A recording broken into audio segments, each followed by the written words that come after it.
Hi parents, this is Teacher Fikri, and today I'm going to teach you parents on how to perform wheelbarrow with grading prompting visual prompt.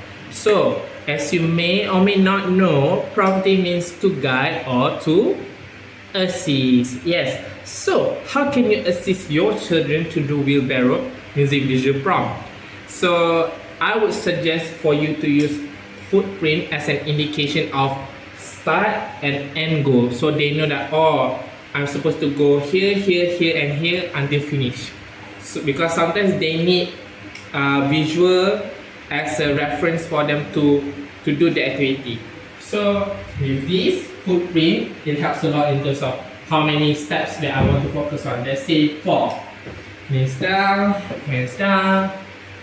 1, 2, 3, 4. So this is how we can teach them with visual prompt to indicate how many steps that they should do with wheelbarrow, so they can cooperate better and then they can follow our instructions.